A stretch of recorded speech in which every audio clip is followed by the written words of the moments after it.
আসসালামু আলাইকুম। আশা করি সবাই ভিডিওটা দেখবেন এবং লাইক করবেন। এই দুনিয়ার পুরো জীবনটা এটা হচ্ছে লালসাময় একটা জীবন। লোভ, মরিচিকা, মায়াজাল, এই মায়াজালে আমরা আটকে আছি। ফলে মৃত্যুর কথা আমরা ভুলে গিয়েছি। পাগলের মতো ছুটছি, আরো টাকা লাগবে, আরো খ্যাতি লাগবে, আরো যশ লাগবে, আরো দাপট লাগবে। আমার এত টাকা দিয়ে কি হবে?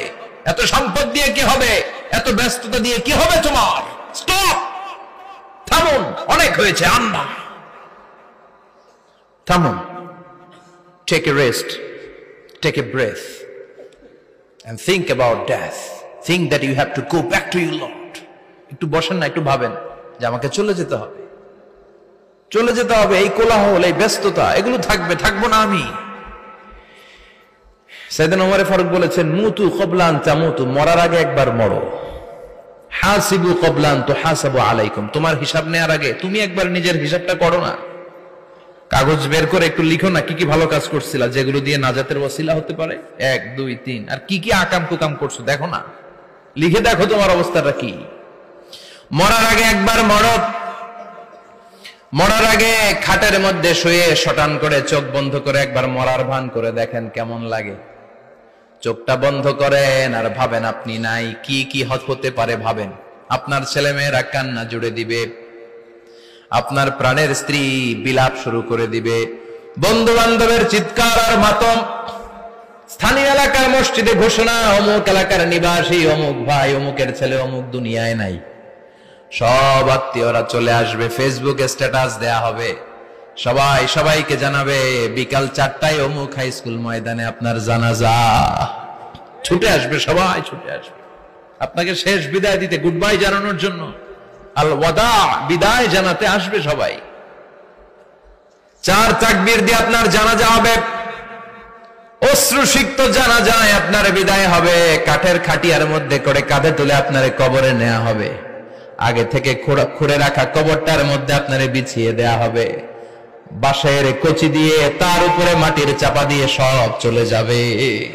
ভাবেন না একবার চোখ বন্ধ করে, this is the circle of life, this is the nature of life. এটা সবার হবে, আমার হবে, আপনার হবে। এত মায়া, এত ভালোবাসা কই যাবে? কেউ থাকবে না, সবাই আপনার অন্ধকার কবরে রেখে দিয়ে চলে আসবে। উপরে বাঁশের কঞ্চি, তার উপরে মাটির চাপা, অন্ধকার আর অন্ধকার। এই অন্ধকার যেন শেষ হতে চায় না, শুধুই অন্ধকার, ঠিক কিনা? এজন্য আমাদের চলে যেতে হবে। দাদা গেল, চাচা গেল, মামা গেল, আমাদেরকেও যেতে হবে, জোরে কোন ঠিক কিনা?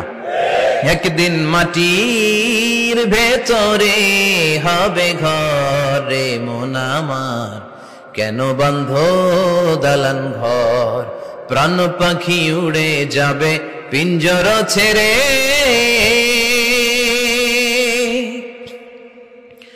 ধরা ধামে সবই রবে, তুমি যাবে চলে, বন্ধু বান্ধব যত, মাতা পিতা যারা সুত, সবই হবে তোমার পরে। মন আমার কেন বন্ধ দালান ঘর, একদিন মাটির ভেতরে হবে ঘরে মন আমার, কেন বন্ধ দালান ঘর, ঠিক কিনা? সব করে থাকবে, চলে যেতে হবে আমাদেরকে। এজন্য আখিরাতের কথা যেন আমাদের স্মরণ হয়। বিশ্বনবী বলতেন, নাহাইতুকুম আন জিয়ারাতিল কুবুর, আমি তোমাদেরকে কবর জিয়ারত করতে আগে নিষেধ করতাম, কিন্তু এখন নিষেধাজ্ঞা প্রত্যাহার করে নিলাম। এখন সব সময় তোমরা কবরের সামনে যাবা আর জিয়ারত করবা। কবরস্থানে জানতো বড়ুয়া কৃষ্ণপুরের এই গ্রামের কবরস্থান আছে কোন দিকে? পূর্ব দিকে আছে, গোখরার জলের ওদিকে। যান আপনারা, একটু যাবেন, একটু গেলে আখিরাতের কথাটা স্মরণ হবে। ওখানে ছোট শিশুরা শুয়ে আছে, কিশোর যুবকরা আছে, আপনার মতো তাগড়া যুবক, মুরব্বীরা আছে। এরা এই এলাকায় থাকতো, এরা আকাশ থেকে নেমে আসে না, এই এলাকার সন্তান আজ নাই। একটা সার্টেন পিরিয়ড শেষে আপনিও থাকবেন না। This is the nature of life, this is the circle of life. ছোট্ট শিশু হয়ে এসেছিলেন, শৈশব, কৈশোর, যৌবন, প্রৌঢ়ত্ব। আগে ছিলেন সিঙ্গেল, বিয়ে করে হয়ে গেলেন ডবল। এরপরে আল্লাহ আপনাকে একটা মেয়ে দিল, এরপরে মেয়েকে বিয়ে দিয়ে শ্বশুর হলেন, এরপরে ওই মেয়ের ঘরে সন্তান হতে নানা হলেন। আর কতদিন? অনেক দিন হলো তো। সময় পেয়েছেন আপনি, থিংক অ্যাবাউট ডেথ। এবার যাওয়ার কথা ভাবেন, আখিরাতের সামানের কথা ভাবেন, ফিরে যেতে হবে। কি শক্তিশালী যুবক, বার্ধক্য চলে আসলে লাঠি ছাড়া চলতে পারে না। কুচকুচে কালো দাড়ি সাদা হয়ে যায়, দাড়ির শুভ্রতা, বয়সের ভার, রং ধরা যৌবন জং ধরে শেষ, ঠিক কিনা? This is the circle of life. যুবক ভাইরা, এটাই জীবন, চলে যেতে হবে, কেউ থাকতে পারবে না, ঠিক কিনা? এটা রিমাইন্ডার আল্লাহ এই সূরার ভেতরে দিয়েছেন যে তোমাদেরকে ফিরে যেতে হবে, এই লোভ লালসা ছেড়ে দাও। রব্বুল আলামিন বলেন, আলহাকুমুত তাকাসুর হাত্তা যুরতুমুল মাকাবির। ও গোলাম, দুনিয়ার সম্পদ, লোভ লালসা তোদেরকে পাগল বানিয়ে দিয়েছে। এই লোভ পাগলামি কোনোদিন তোদের থামবে না যতদিন না তোরা কবরে ঢুকবি, ঠিক কিনা? কার কথা? আল্লাহ বললেন, দুনিয়ার সম্পদ আর লোভ আর মোহে তোমরা গাফেল হয়ে গিয়েছো, আখিরাতের কথা বেমালুম তোমরা ভুলে গিয়েছো। কিন্তু আখিরাতে তোমাদের যেতেই হবে, কবরের বাড়িতে তোমাদের ঢুকতেই হবে, ঠিক কিনা? যেতেই হবে, আমরা ভুলে যাই। আলহাকুমুত তাকাসুর, অতিরিক্ত পাওয়ার লোভ, বেশি বেশি খাওয়ার লোভ, বেশি বেশি জমানোর লোভ মানুষকে গাফেল বানিয়ে দিয়েছে। এটা মানুষের স্বভাব, আরো চাই আরো চাই, এই স্বভাবটা আছে না নাই? দেখবেন ছোট বাচ্চারা মসজিদের দোয়া অনুষ্ঠান শেষে জিলাপি দেয় না? বড়ে কৃষ্ণপুর কি দেয়? আগে বাতাসা দিত না, এখন কি দেয়? জিলাপি দেয়, মিষ্টি দেয়। তো মসজিদের 2-3 গেট থেকে যদি দেয়, ছোট বাচ্চারা দেখবেন এদিক দিয়ে কয়েকটা নিয়ে আবার ওই গেটে লাইন ধরে। ওর হাত হলো ছোট হাত, ওর হাত ভর্তি জিলাপি, আর নেওয়ার জায়গা না, এরপর আরেক জায়গায় লাইন ধরছে, আরো লাগবে আরো লাগবে, এই আরো আরো আরো চাই। এই স্বভাবটাই মানুষকে কুড়ে কুড়ে শেষ করে দিয়েছে। এত লাগবে কেন তোমার? চাহিদার কোনো শেষ নাই, unlimited demand of human being. যার আছে বেশি তার চাই বেশি, যার সাইকেল আছে তার হুন্ডা চাই, হুন্ডা আছে তো প্রাইভেট কার চাই, প্রাইভেট কার আছে তো প্লেন চাই, প্লেন আছে তো হেলিকপ্টার চাই, হেলিকপ্টার আছে তো ওইটা চাই, ওইটা আছে তো সেটা চাই, ঠিক কিনা? এলাকার মেম্বার যে হয়েছে চেয়ারম্যান হতে চায়, আছে না নাই? চেয়ারম্যান সাহেব এমপি হতে চায়, আছে না নাই? এমপি সাহেব মন্ত্রী হতে চায়, আছে না নাই? মন্ত্রী সাহেব প্রধানমন্ত্রী হতে চায়, আছে না নাই? কিন্তু এই দেশে সুযোগ নাই, কথা কন। এই দেশে প্রধানমন্ত্রী সিলেক্টেড, 2-3 জনের বাইরে কেউ প্রধানমন্ত্রী হতে পারবি না, ঠিক কিনা? আমার এই জীবনে তো আমি 2-3 জনই দেখলাম। বেগম খালেদা জিয়া, মাননীয় প্রধানমন্ত্রী শেখ হাসিনার ছোট্টবেলা দেখেছি এরশাদকে, আমরা তখন ছোট। তো মানুষের চাহিদার কোনো শেষ নাই, যার আছে বেশি তার চাই বেশি। এজন্য বিষ্ণু বলেছেন, উনজুরু ইলা মান হুয়া আসফালা মিন, তোমার চেয়ে যে খারাপ আছে ওর দিকে তাকাও। ওয়ালা তানজুর মান হুয়া আ'লা মিন, তোমার চেয়ে যে ভালো আছে ওর দিকে তাকায়ও না, তোমার চেয়ে যে খারাপ অবস্থানে আছে ওর দিকে তাকাও। অনেকে নিজের অবস্থান নিয়ে সুখী না, এরকম আছে না নাই? আল্লাহ আমার এটা দিল না রে, ওইটা দিল না রে, পাইলাম না রে, কিচ্ছু হয় না, কি করবো জীবনে, হতাশ। আসলে আছে কিন্তু অনেক, কিন্তু শুকরিয়া নাই, ডাকাত, ঠিক কিনা? নিজের অবস্থান নিয়ে সুখী না, কিন্তু অনেক লোক আছে তারা আপনার অবস্থানে পৌঁছতে চায়। তাদের দিকে তাকিয়ে দেখেন, আপনি যে অবস্থানে আছেন এই অবস্থানে পৌঁছাটা অনেকের কাছে স্বপ্ন। তারা প্রতিনিয়ত সংগ্রাম আর স্ট্রাগল করে যাচ্ছে আপনার অবস্থানে পৌঁছতে, আর আপনি এটা নিয়ে সন্তুষ্ট না। শেখ সাদির নাম শুনেছেন? বালাগাল উলা কাশাফাত দুজা, এই কবিতাটা রচয়িতা, ইরানের বিখ্যাত এক কবি। উনি একবার আর্থিক সমস্যার মধ্যে দিয়ে সময় কাটাচ্ছেন, টাকা নাই, পয়সা নাই, পায়ে দেওয়ার মতো জুতা নাই। উনি খুব দুঃখ পেলেন, হায় রে, আমি ইরানের এত বড় কবি, আমার পায়ে দেওয়ার মতো জুতা নাই। দুঃখ ভরা মন নিয়ে রাস্তায় হাঁটতে বেরোলেন। হাঁটতে হাঁটতে হঠাৎ দেখলেন একটা লোক শুয়ে শুয়ে কাঁদছে, ওই লোকটার 2টা পাই নাই, পাই নাই। উনি সেজদায় পড়ে গেলেন, আল্লাহর কাছে ক্ষমা চাইলেন, আল্লাহ অনেক দিয়েছো, শুকর আলহামদুলিল্লাহ। এজন্য যেই পরিস্থিতিতেই থাকি না কেন আমরা কি পড়বো? জোরে বলেন, কি পড়বো? এজন্য কানাতু মিনাল ইসলাম, অল্পে তুষ্ট থাকার নাম হলো ইসলাম। সম্পদ লাগবে কিন্তু সম্পদের পাহাড় লাগবে না, ঠিক কিনা? অল্প খান, অল্প পড়েন, অল্প জামান, অল্পের ভেতরে বরকত ঢুকায়া দিছে কে?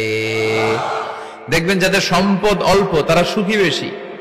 জরিপে এটা দেখা গিয়েছে, অনেক সার্ভেতে এটা এসেছে, যারা সম্পদশালী এরা দুঃখী বেশি, এদের দুঃখ বেশি, টেনশন বেশি।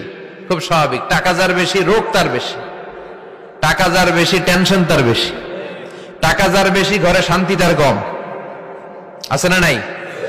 ঘরের ভেতরে অশান্তি, ছেলে কথা শোনে না, ছেলে টানে গাঞ্জা, মেয়ে করে পরকিয়া। আছে না নাই? স্ত্রী কথা শুনে না, ভালোবাসা নাই, ঘরটা জাহান্নামের টুকরা। রোগ বালাই, এক একটা হসপিটাল বিল পরিশোধ করতে মাসে 5 লাখ 10 লাখ। আছে না নাই? কিছু খেতে পারে না, ডাক্তার একেবারে ডায়েট মেনু বেঁধে দিয়েছে। Diet, very diet menu. এটা এটা এটা এটা কিছুই খাবেন না, শুধু গরু খাবেন না, খাসি খাবেন না, চিংড়ি খাবেন না, খালি ঘাস খাবেন। ইচ্ছে মতো ঘাস খাবেন, মানে ঘাস জাতীয় যত আইটেম আছে সব খাবেন। শাক খাবেন, সবজি খাবেন, সালাদ খাবেন। গরু, চিংড়ি, মুরগি, গোশত, ইলিশ কিছু খেতে পারে না। তাহলে রোগ বেশি, খাওয়ার মজা নাই, ঘরে সাংসারিক শান্তি নাই, খালি ব্যারাম আর ব্যারাম। ঠিক কিনা? কিন্তু সম্পদের পাহাড় ঘটেছে। আর অল্প যারা খায়, অল্প পড়ে, রিক্সাওয়ালা, কুলিওয়ালা, অল্প বেতনের চাকরি, কিন্তু হক হালালি মেনে চলে, দেখবেন শান্তি আছে অনেক। হ্যাঁ, বাসা ভাড়া দেয়, ফ্যামিলি চালায়, বাচ্চাদের স্কুল বিল, এরপরও মাস শেষে 1-2 হাজার টাকা হাতে থেকে যায়। আর ওর প্রতি মাসে 10 কোটি টাকা ইনকাম, তারপরও ব্যাংকের ঋণ আছে না নাই? সুখ কারে বলে? কিভাবে আপনি সুখকে ডিফাইন করবেন?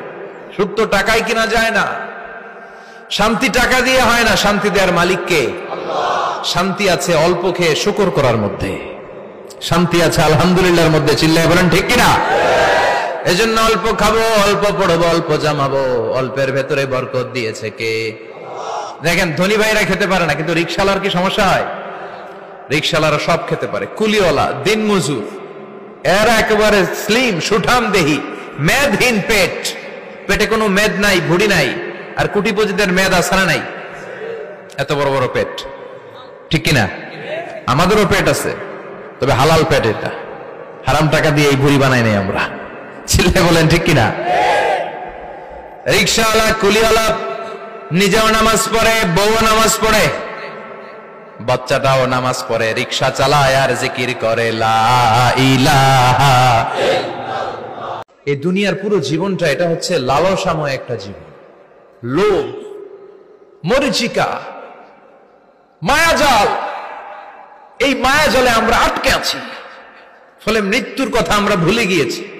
পাগলের মতো ছুটছি, আরো টাকা লাগবে, আরো খ্যাতি লাগবে, আরো যশ লাগবে, আরো দাপট লাগবে। আমার এত টাকা দিয়ে কি হবে? এত সম্পদ দিয়ে কি হবে? এত ব্যস্ততা দিয়ে কি হবে তোমার? স্টপ, থামুন, অনেক হয়েছে। আন্না, থামুন, take a rest, take a breath and think about death. Think that you have to go back to your Lord. একটু বসেন না, একটু ভাবেন যে আমাকে চলে যেতে হবে, চলে যেতে হবে। এই কোলাহল, এই ব্যস্ততা, এগুলো থাকবে, থাকবো না আমি।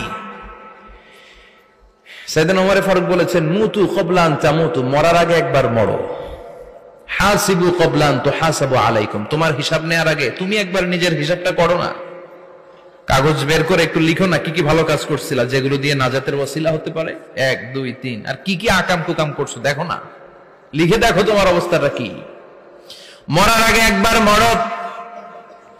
মরার আগে খাটের মধ্যে শুয়ে শটান করে চোখ বন্ধ করে একবার মরার ভান করে দেখেন কেমন লাগে। চোখটা বন্ধ করেন আর ভাবেন আপনি নাই, কি কি হতে পারে ভাবেন।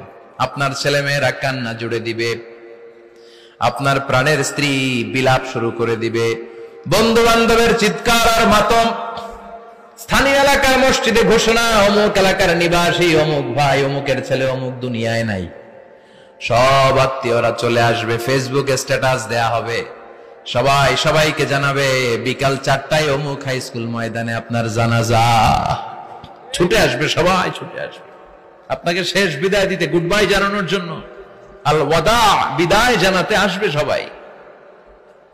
4 তাকবীর দিয়ে আপনার জানাজা হবে, অশ্রুসিক্ত জানাজায় আপনার বিদায় হবে। কাঠের খাটিয়ার মধ্যে করে কাঁধে তুলে আপনারে কবরে নেওয়া হবে। আগে থেকে খুঁড়ে রাখা কবরটার মধ্যে আপনারে বিছিয়ে দেয়া হবে। বাঁশের কচি দিয়ে তার উপরে মাটির চাপা দিয়ে সব চলে যাবে। ভাবেন না একবার চোখ বন্ধ করে, this is the circle of life. This is the nature of life. এটা সবার হবে, আমার হবে, আপনার হবে। এত মায়া, এত ভালোবাসা কই যাবে? কেউ থাকবে না। সবাই আপনার অন্ধকার কবরে রেখে দিয়ে চলে আসবে। উপরে বাঁশের কঞ্চি, তার উপরে মাটির চাপা, অন্ধকার আর অন্ধকার। এই অন্ধকার যেন শেষ হতে চায় না, শুধুই অন্ধকার, ঠিক কিনা? এজন্য আমাদের চলে যেতে হবে। দাদা গেল, চাচা গেল, মামা গেল, আমাদেরকেও যেতে হবে। জোরে কোন ঠিক কিনা? একদিন মাটির ভেতরে হবে ঘরে মন আমার, কেন বন্ধ দালান ঘর? প্রাণ পাখি উড়ে যাবে পিঞ্জর ছেড়ে,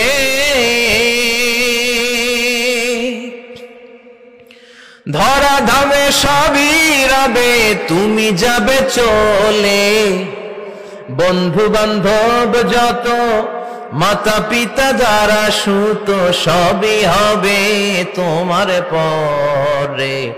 মন আমার কেন বান্ধ দালান ঘর? একদিন মাটির ভেতরে হবে ঘরে মন আমার, কেন বান্ধ দালান ঘর? ঠিক কিনা? সব করে থাকবে, চলে যেতে হবে আমাদেরকে।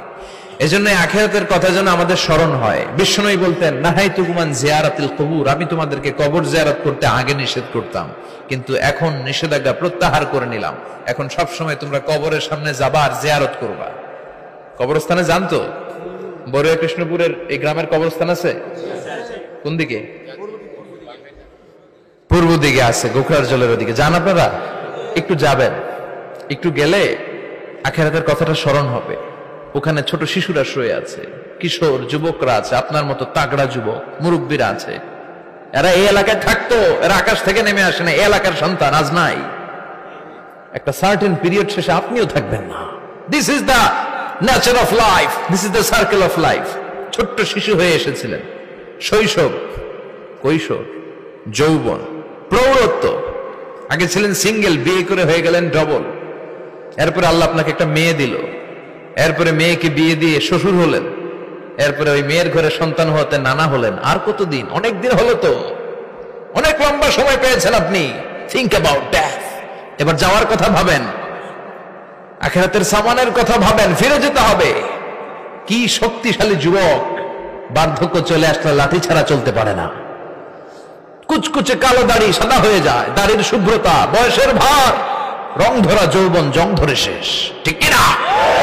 This is the circle of life. যুবক ভাইরা, এটাই জীবন, চলে যেতে হবে, কেউ থাকতে পারবে না, ঠিক কিনা? এটা রিমাইন্ডার আল্লাহ এই সূরার ভেতরে দিয়েছেন যে তোমাদেরকে ফিরে যেতে হবে। এই লোভ লালসা ছেড়ে দাও। রব্বুল আলামিন বলেন, আলহাকুমুত তাকাসুর হাত্তা যুরতুমুল মাকাবির। ও গোলাম, দুনিয়ার সম্পদ, লোভ লালসা তোদেরকে পাগল বানিয়ে দিয়েছে। এই লোভ পাগলামি কোনোদিন তোদের থামবে না যতদিন না তোরা কবরে ঢুকবি, ঠিক কিনা? কার কথা?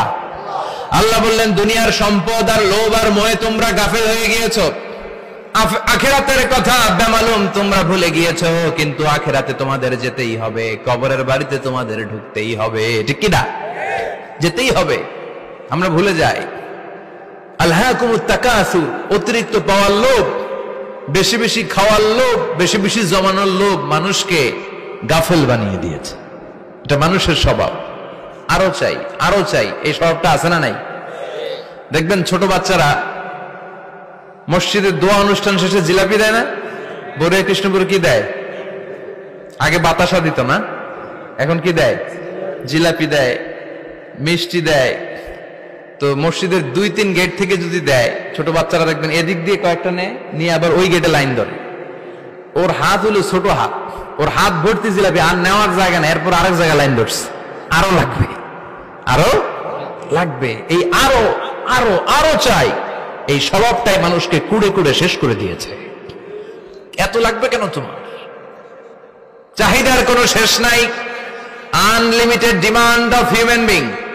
যার আছে বেশি তার চাই বেশি। যার সাইকেল আছে তার হুন্ডা চাই, হুন্ডা আছে তো প্রাইভেট কার চাই, প্রাইভেট কার আছে তো প্লেন চাই, প্লেন আছে তো হেলিকপ্টার চাই, হেলিকপ্টার আছে তো ওইটা চাই, ওইটা আছে তো সেটা চাই, ঠিক কিনা? এলাকার মেম্বার যে হয়েছে চেয়ারম্যান হতে চায়, আছে না নাই? চেয়ারম্যান সাহেব এমপি হতে চায়, আছে না নাই? এমপি সাহেব মন্ত্রী হতে চায়, আছে না নাই?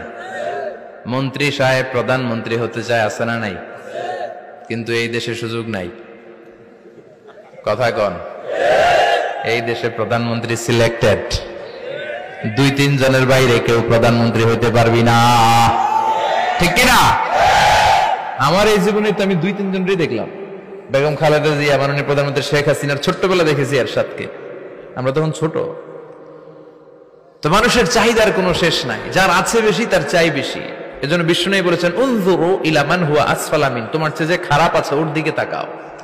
ওয়ালা তানজুর মান হুয়া আ'লা মিন, তোমার চেয়ে যে ভালো আছে ওর দিকে তাকাও না, তোমার চেয়ে যে খারাপ অবস্থানে আছে ওর দিকে তাকাও।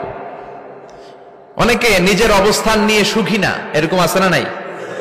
আল্লাহ আমার এটা দিল না রে, ওইটা দিল না রে, পাইলাম না রে, কিচ্ছু হয় না, কি করব জীবনে, হতাশ। আসলে আছে কিন্তু অনেক, কিন্তু শুকরিয়া নাই, ডাকাত, ঠিক কিনা? নিজের অবস্থান নিয়ে সুখী না, কিন্তু অনেক লোক আছে তারা আপনার অবস্থানে পৌঁছতে চায়। তাদের দিকে তাকিয়ে দেখেন, আপনি যে অবস্থানে আছেন এই অবস্থানে পৌঁছাটা অনেকের কাছে স্বপ্ন।